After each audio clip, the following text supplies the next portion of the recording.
их л хэрэгтэй байна гэдэг бас нэг л юм дээр зэрэгцэл бүгдээрээ ирчвэ дээ. Тэглээ л дээ. Одоо бол бүх оронд энэ маш том урамсал тийм давлгаа явж штт. Тэгээ энээс бид хоцорч болохгүй. Энийг бол одоо манай залуучууд одоо үнэхээр одоо сэтгэл зүрхээрээ хүлээж аваад энэ бол тэдний ус. Маргааш одоо хэдхэн жилийн тэднэр л энэ усын бүх ажлыг хариуцсан тийм орлогыг бий болгонд баялагийг бүтээн. Тэгээ маргааш засгийн газрын хурлаар энэ асуудал орно хуулийн төсөл. Тэгээд мэдээж өнөөдөр манай ерөнхий сайдч өөрөө залуучуудын холбооны энэ 30 хүртэл насандаа парламент сонгосон хүмүүсийн төлөөлөл хэрэглэх газрын дарга өөрөө бас мөн 30 хүртэл насандаа парламент сонгож энэ нийгмийн шинжилд оролцож байсан залуу үеийн парламентын төлөөллүүд тийм ээ өөрсдөө бодсон ч тийм ээ одоо энэ үнэхээр одоо нийгмийн шинжилд одоо хуулийн аргаар хэрвээ бид өнөөдөр ингэж хийхгүй бол энэ залуучууд өөрснөө хийн. А хэдэр яаж ихтэй гудамжид жагсаж, цонх хагалж, машин шатааж тийм ээ тэгжиж ил хийн. А эсвэл тэрийг хүсэж байгаа бол сонголтын асуудал. А би тэр хэрэггүй байх гэж бодож байна. Өнөөдөр нийгэм чинь ард түмнийхээ хүсэж байгаа юм хийж явах хэрэгтэй шүү дээ. Парламентууд тэр шийдвэр гаргах хэрэгтэй шүү дээ. Тэр хийж. Тэгэхгүй бол бид хизээ дуустдаггүй хувьсгалтаа болно шүү дээ. Яг энэтэй холбоотой бас нэг юм дөнгөж та хоёр нэвтрүүлэг эхлэхийн өмнө ярьж байлаа шүү дээ. Та одоо тэр 90 он, 89 оны сүүлийн тэр нийгэм солисон гэдэг тэр хувьсгалын оюутан залуучуудыг жагсаалд манлайлал явж байлаа л да. Тэгэд энэ хооронд та хоёр ярьж исэн юм юу гэвэл тэр үед та нар бол болохгүй шүү.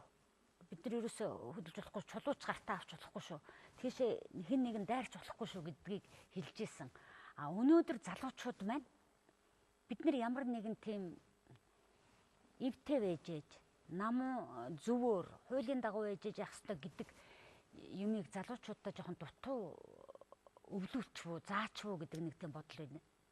Тэг үнэ шүү дээ. Одоо 89 онд их сайн одоо би чинь оюутны холбоонд тэгээд бид нар чинь нэг залуучдын тэр эвлийн төвөөрөнд ажлаас гараад одоо энэ дөрөвч сайд тэр үед чинь хуулийн зөвлөх тэр байсан эвлийн төвөө. Тэгээд бид маш олон яамдаас цуглаад залуучуудын хууль хийжсэн.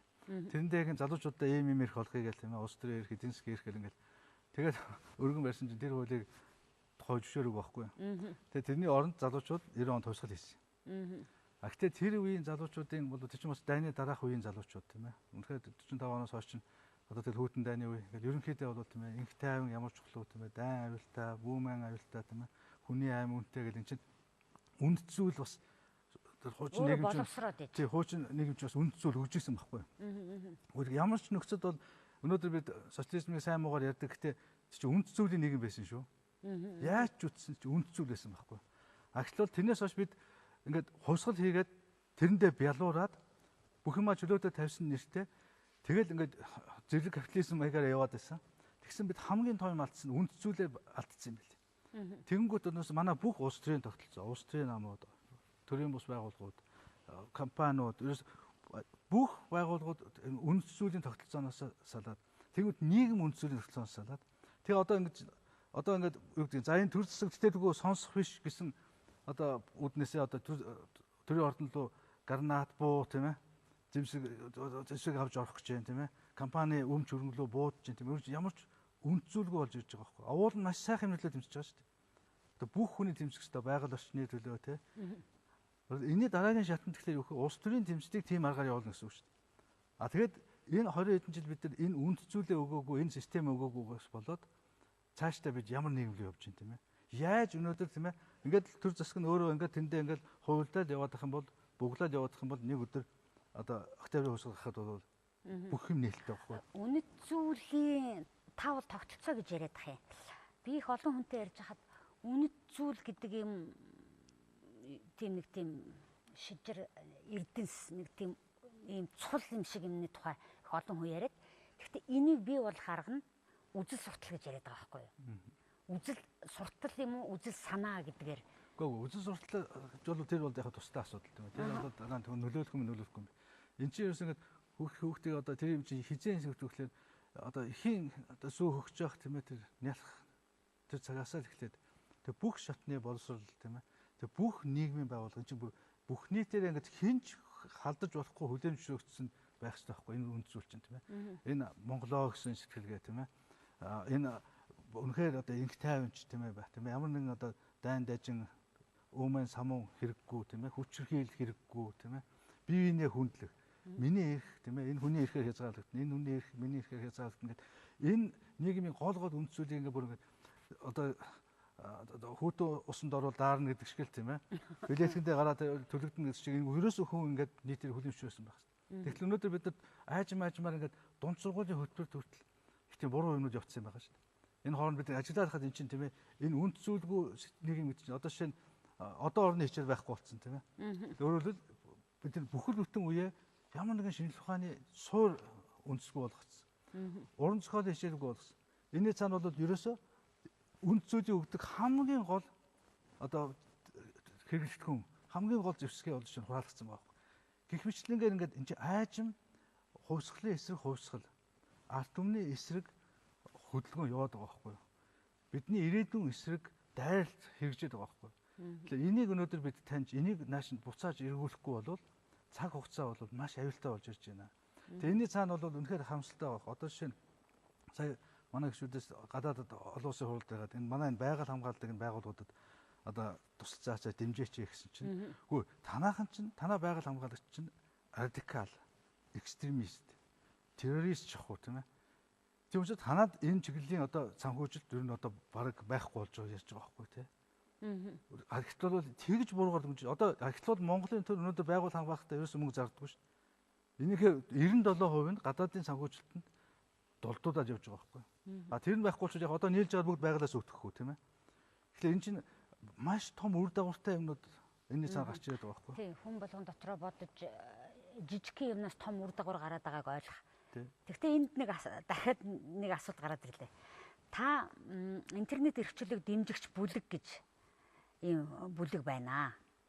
Тэгэхээр энд чинь нөгөө нэг тийм экстрим гэдэг юм уу юу дуртайгаа хэлж болохгүй хэмжээ хязгаарлуу хамаагүй алхаж идэг нэг тийм юм чинь интернетэд л байгаад штэ. Ямар эрхчлөлийг дэмжих гэдэг байгаа. Энэ эрхчлөө харин дэмжчихэд байна гэж зарим хүмүүс яриад байгааг та зөвшөөрөх үү? Үгүй ээ. Энэ чинь нийгэм өөрөө өвдцсний шинж байхгүй юу? Энэ интернет чинь зүгээр л онш тийм биз? Симптом. Тийм симптомч гэдэг юм уу те одоо эмнэлгийн хэлээр юм. Ерөөсөө тийм ээ одоо тэнд нийгэм ямар байна? Тэр нь тийм л байхгүй. Тэгээс нийгэм нь ийм байхад бид нэр хичнээн энийг зохицуулах гад талд орчих байхгүй юу? Тэгэхээр eel гаргаад таниад эмчлэх нь чухал. Ердөө одоо баруунд бол хүчрхийлэлтэй кино хоригддгоо. Хоригдж үтсэн. Одоо ч Америкт арх юм хоригдж үзлээ шүү дээ тийм ээ. Агт бол тэр нь талд ороод жинхэнэ мафиа болоод үнэхээр сөрөг юм нь хүн муу хүн гэдэг чинь бүр илүү ухаантай байхгүй тийм. Eel болгож түүнийг эмчлэх нь чухал. Тэгээ бидний энэ 20 хэдэн жилийн нөгөө нэг том үнд зүйлээсээ салсан юм чинь одоо интернетээр харагдаж байгаа байхгүй.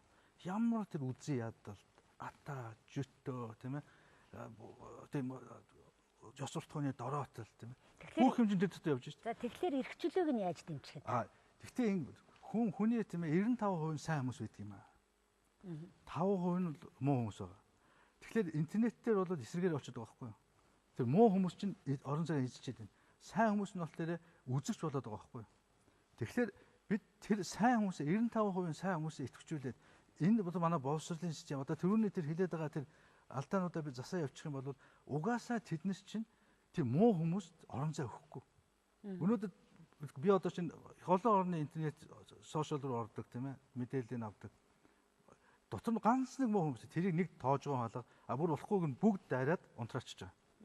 Тэр ямар ч төрлийн зохицуулт хэрэггүй. Ерөөсөө чи харчилж яг тийм байна. Бүгд айгаад ирсэн чинь болохгүй энэ арт түмэнд л итгэж болохгүй. Төрийн зохицуулт хэрэггүй бол та бүлэг байгуулдаг нь ямар учиртай? Харин төрийн зохицуулт хийхгүй интернет эрхчлөөг хангах интернетийг хүүхэд бүрт хөргөж өгөх гэсэн ийм зорилгоор бид байгуулсан байхгүй юу? За. Тэгээд дэлхийн дахны онлайн эрхчлөөний эвслийг очиж нөгөө би хуралдан суугаад манай улс даргалаад Монгол хурлыг хийгээд тийм ээ. Ингээд явлаа шүү дээ. Тэрнтэй холбоотойгоор юм уу? Тэгээд дэлхийн бид ч нөө дандаа гадны хүнээс юм сонсдог. Би дотроос нь яаж вэ итгэхгүй байгаа байхгүй юу? Тэгэхээр олон улсын наваад ирлээ. Дэлхийн 100 гаруй орны хүмүүс ирээд үнэхээр интернет чинь тийм ээ тийм муухай юм биш ээ тий. Энэ бол хамгийн сайхан юм аа. Энд чинь хүнэл зөв хөгжүүлчих юм бол интернетээ сайхан байхгүй. Одоо чинь би охин дээр ишээ авдаг л манай охин сургууль дээр нь хэлчихдэг юм байна л да. Чи янз бүрийн сайт битгий ороо гэх тий. Ордог сайтуудын хүүхэд сурагч чинь ийм сайт ор гэж хэлчихдэг юм байна. Тэгээ нэг үг мэдэхгүй байхгүй юу? Тэгээд надаас асуухгүй юу? Тэгэхээр үгүй чи тэр Википеди руу ороод үзчихэж штэ гэсэн чинь үгүй би тэр чинь орж болохгүй. манай багш биднийг болохгүй гэсэн гэж байгаа байхгүй. Тэг яах юм гэсэн чинь та үзээд өгөл. Би үзээд тэг хэлчихэж байгаа байхгүй. Над манай багш тийм хэлээгүй юм чи би бол орж болж байгаа шүү дээ тийм ээ. Ингээд тэг хэлж байгаа байхгүй чинь тэр хүмүүжил тэр хүүхдүүдтэй зөв болгож шít тийм үү. Болно болохгүй гэдэг юм аа. Яг л болохгүй юм бол үнэхээр өөрт нь хэрэггүй гэдгээ итгээд ойлгоцсон байгаа байхгүй. Ингээ явахлаар чинь юм чинь бол одоо явж бид ингээд энэ залуу үе дээрээ өнөөдөр энэ болцоо энерги мэдлийг олгож энэ зөв хандлагын тийм ээ зөв мэдлэг боловсролыг олгож бид арчлалын боловсрол гэж яаж байгаа арчлалын хүмүүжил гэж ярьдаг шүү дээ. Дээр үуч одоо нэг коммунист ямар хүмүүжил гэж ярьдаг байлаа шүү дээ тийм ээ. Одоо ингээд хідэн хүмүүжлийн тийм бие балдрын хүмүүжил тийм хүмүүжил тэр шиг тэр бол тэр нийгмийн одоо тогтолцооны хүчрхийл байна. Өнөөдөр бидний тэрний эсрэг тийм ээ эрх чөлөөний хүмүүжил, арчлалын хүмүүжил, сайн санааны хүмүүжил гэдэг юм тийм энэ одоо гол үнд зүйлээ гаргаад ирэх юм бол энэ нийгэм чинь ингээд цаашдаа зөв явах энэ л тогтолцоо өнөөдөр тавих шаардлага болчиход байгаа шүү дээ. Тий. Гэхдээ би энд нэг өөр нэг асуулт тавьмаар иргэний боловсрал, ардчлалын боловсрал гэдэг бол таны байнга ярьж байдаг үгнүүдийн нэг л дээ. Гэхдээ харамсалтай нь бид нар өнөөдөр буруу хийсэн гэдэг байгаа мөртлөөсөө ямар ч шийтгэл хүртэхгүй байгаа ч гэдэг юм уу. Буруу зөв нь ойлгохдохгүйгээр байгаад байгаа юмыг бид нар хинээс харж байгаа. Улс төрчдөөс л хараад байна. Харин тий одоо энэ тогтолцоог л төрөний хэлж байгаа тогтолцоо тийм үнэт зүйлгүй бий болж байгаа. Улс төр тэр улс төрийг хийж байгаа хүмүүс бол тэгээд тэр буруу үйлчлэгчээ болоод байгаа байхгүй тийм ээ. Энэ чинь нийгэм нь өөрөө өвчтөй байгаа шинж. Тийм улс төрчдийн хандлагыг нийгэм нь өөрөө хүлээмжшүүлж байна тийм ээ. Сая одоо нэг түрүүн битээр ярьжлаа тэр Баабар Энхбат хоёрын ярилцлага. Тэр дотор Баабар дарга бол бас яг тэрийг хэлээд байгаа байхгүй тий. Үгүй энэ чинь арт түмэн сонгоод байна шүү дээ тий. Та нар одоо тэр ингээд улс төрийн хэмжээр муулаад ах юм. Та нар л муулж байгаа шүү дээ. Үгүй арт түмэн чинь сонгоод байна шүү дээ. Тэр яах гээд байгаа юм тийм ээ. Тэгэхээр чи арт түмэн хин сонгож ивэл арт түмэн өнөөдөр өөрийн тийм ээ ямар үнд зүйл дээр хүмүүжүүлж ямар үнд зүйл өнөөдөр олон түмний дунд одоо гол тодорхойлох хүч болж байна тийм ээ. Тийм л хүмүүсээ сонгоо шүү дээ. Тийм хүмүүс нь тийм даалгавар авсан юм чи тиймд байхгүй бол чинь бас муу хүн болж өрнө үстэй тийм үү. Дахиад тэр арт түмний ажиглыг авмаар шүү дээ тийм үү. Одоо би таны энэ ийм зорилгын төлөө ийм яриад ингээд та ардчлалын боловсрол иргэний борцол энэ үнэт зүйлийн юм ярьж байна. Ерөөсөө нэг хэсэг нэг тийм баахан яриа гарлаа шүү дээ. Нам гээ чим чи ерөөсөө фракцгүй байх хэрэгтэй байна. Нэгдсэн үзэл санаатай байх хэрэгтэй байна гэд ярьж идэл чинь нэг сайт дээр таныг тэгэд яг тухайн үед тэгж ütсэн л дээ. Болд тэргүүтнүүд ардчлалаа аврах юм гинэ гэж. Гэхдээ би энийг мэдээ гэж бол миний хэлж чадахгүй. Ийм мэдээ байдгүй л байхгүй юу. Тэгээд тийм хачин интонац аялагтай байгаад байгаа биз. Гэхдээ л ийм гарцсан. Энэ бол муан уу юу? Санаачлага. Муан санаачлагын тухай. Тэгэхээр эн чинь фракц байх хэрэггүй гэдгийг та эсэргүүцээд байгуулсан юм шиг зарим нь тийм өнгөөр бичээд байна шүү дээ. Та одоо юу гэж хариулах вэ?